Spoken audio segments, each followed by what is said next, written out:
In this video, I'm going to show you how to use Gimp's features and tools. So when you open up Gimp, you're going to start out with this tool. Just simply this.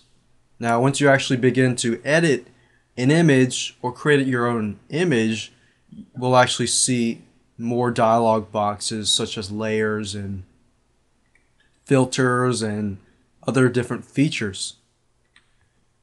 Now in this example, I'm going to go ahead and go to File, New, and create my new image. You can choose from previously created templates or sizes, or you can create your own template size. In this example, I'm going to use 350 by 350, which is basically a square. So I'll move that over a bit. You'll notice that you have different features up here. If you select it, you can go across and see what you're offered. In the image option here, in the drop down menu, we can see that you can do different things.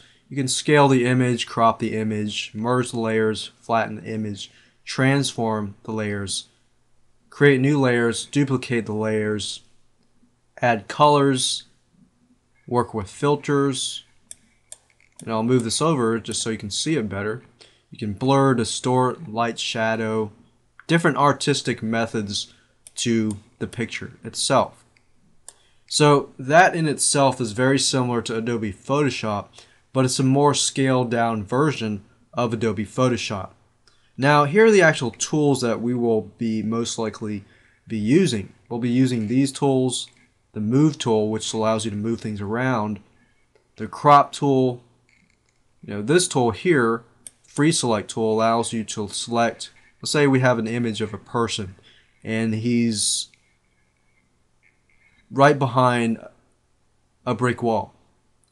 We can crop that person out of that and then put a background in the back. Let's say we have another family and we want to put him next to that family. So we can get an image of the family and crop them and put them on that layer. So you'll begin to realize that layers are the key to making good looking pictures. And we'll actually be using a few layers in this video series.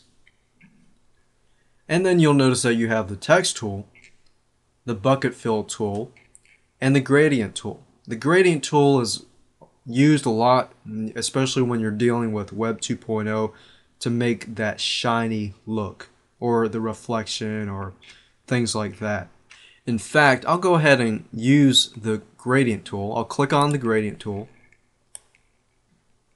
and I could click on gradient, and let's say for example that I want to choose something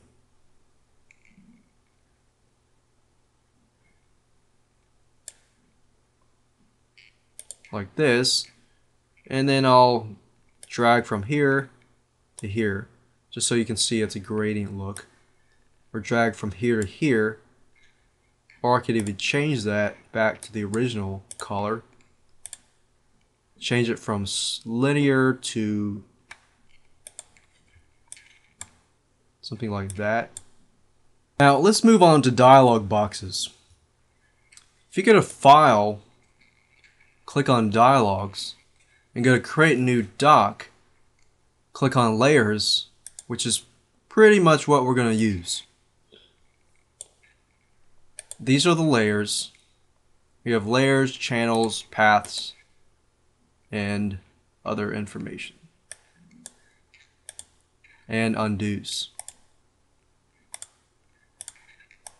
So let's say for example you said, oops, I didn't mean to do all that. I want to go back to the base image. So, and you say, well, I want to sort of blend it. So basically instead of clicking undo 100 times, you can just go to this box here, which is very convenient, and use the undo there.